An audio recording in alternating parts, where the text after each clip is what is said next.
How was boot camp for you? Culture shock for sure. Right. Culture shock. And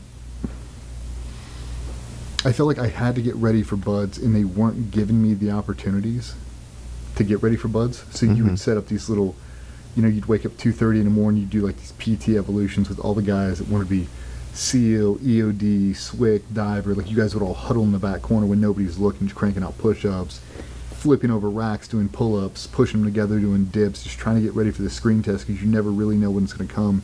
And the performance anxiety started to creep up, and it was like the first time in my life I could really sit down, I could feel it. Like, because they kept telling you, like, because I didn't have a SEAL contract, I didn't have shit. That's what I was going to ask. Oh, brother, I was undesignated. And anybody who's ever joined the military, SF, Ranger, MARSOC, anything like that, they have these prereqs you can do, and now you're guaranteed a slot in buds if you pass all these tests. I didn't have any of that. I was a normal dude, one out of 53,000 who were going through my class. Like, you have to pass this test on this date or you ain't going. Well, they're not letting us run. Like, I haven't ran in weeks. Like, how am I going to be ready for this? And you start to think, like, dude, what if I get stuck? Like, what if I fail? Like, what if I'm stuck in the Fleet Navy for 4 years? Oh, God. Now what? Like, you really start to panic. And they never really told you what's going to happen. And it happens to everybody. And I know everybody's got horror stories. You get so sick in boot camp, just from all these nasty creatures being packed in one room. I mean, they're savages. We all are. And everybody gets super sick, and by God, that's the day. You wake up in the morning, they rush you in this big-ass auditorium. They show you this little promo video for special operations and SEAL and diver, SWIC, EOD. And like, if you want to do this, you got to be able to pass this physical test, and we'll be doing it tomorrow at 7 a.m. Oh, shit. Tomorrow's the day. And those are for the undesignated guys. That's for everybody. Everybody. Yep. Now, like, I think you got different deals. So if you pass because you've passed a bunch of screen tests, you go to a special division, you do all that. We didn't have it here. No special division for us, man. We're all packed in. I think just a hodgepodge of guys. I think I was the only dude in my graduating class that actually passed and went to buds. Really? Yeah. Out of how many you think? Well, I don't know. I'd have to ask somebody who's got a better memory than me. I mean, a lot. But I mean, out of the graduating division, all those, a couple thousand kids, 2 or 3 guys actually passed and got orders to buds. Like, it's not very common. That physical prep growing up definitely helped you through boot camp, would you say? No. No? Nope. The physical prep I would do as a kid would be like relay races. It'd be throw a 100-pound bag of feed over your shoulders, sprint down to the barn and come back. Your buddy would relay you. Who can do it the fastest? Do 20 push-ups and run down there. Who can do the most pull-ups? Like, stuff like that. But I never learned how to pace myself because I was never working out like a professional athlete. I never had anybody that really knew what they were talking about that kind of trained me. It's like, if you want to get good at pull-ups, do pull-ups. You want to get good at push-ups, do push-ups. You want to run better, run. Swim, swim. That's all I really knew. But when I came, I had no technique. I could pass the screen test and that was it. And not by a lot. I mean, I was 6'1", 145 pounds when I joined the Navy. Damn. Yeah, dude. You were just stepping on the gas the whole time. I mean, my experience going through boot camp and buds is very different than I would say most people. Right. Most people are very physically prepared, especially the officers, the people that have played, high-level collegiate sports before. I mean, we got a bunch of D1 athletes in there. I mean, you have Olympians that go through. I mean, you got some freaks, dude. And I wasn't one of them. What was your attitude sticking to the boot camp part of your life?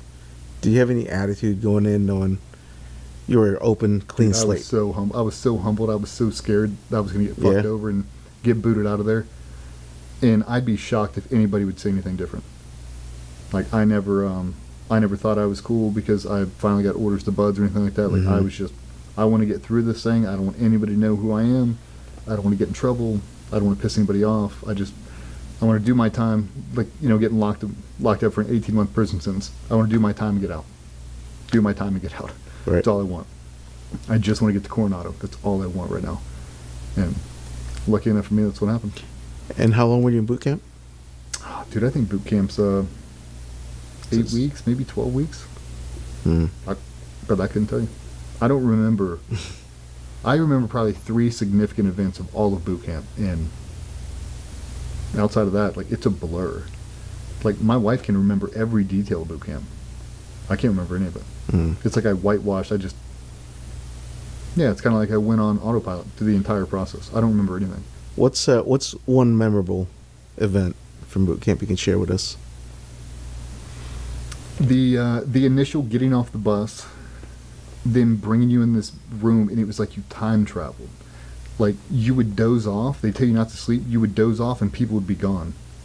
And you would doze off, and then those people would be in sweatsuits.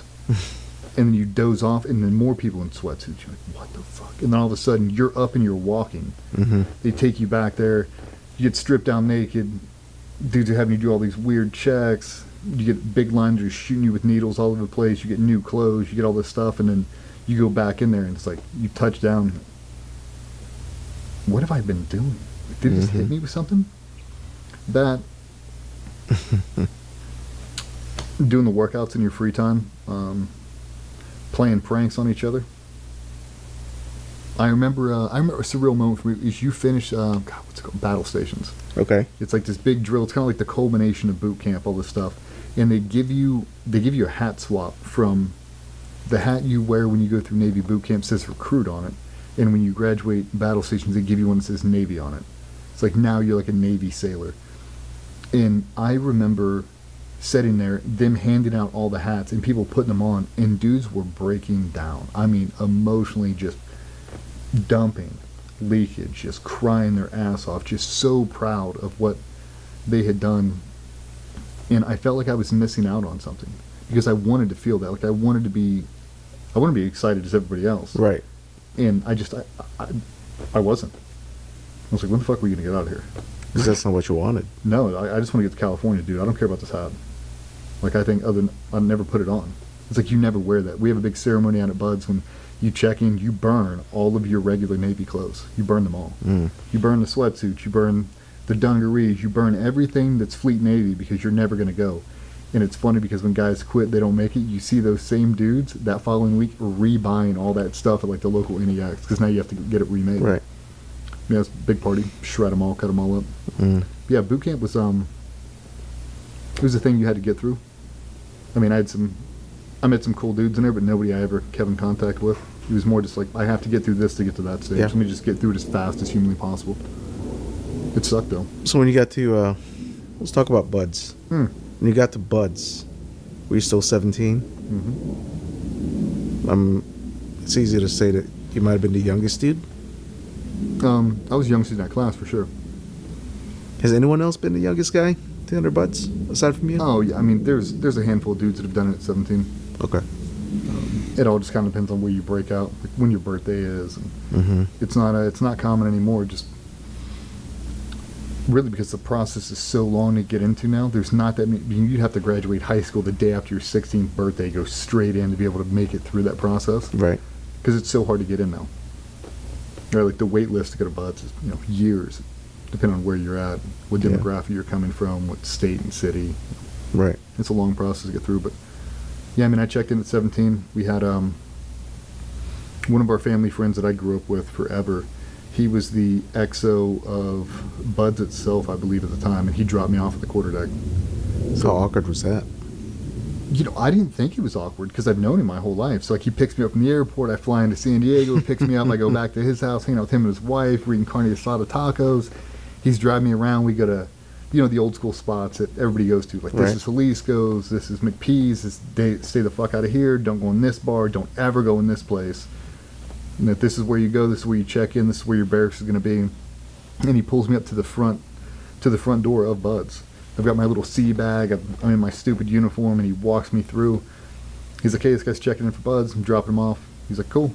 Walk me back to the barracks, and essentially dropped me off. And I forget how we lined it out, but they put you in a room. You're already assigned or something like that. And it's basically like semi-open bay barracks, like you and 2 or 3 guys, Yeah. sometimes 4 to a room or whatever. And right when I'm walking past, all the first phase instructor staff were standing right there. Oh. And they see the XO walking with a kid in Buds. And he looks over at him, and I start to make eye contact, and he's like, "Hey, nobody fuck with this kid."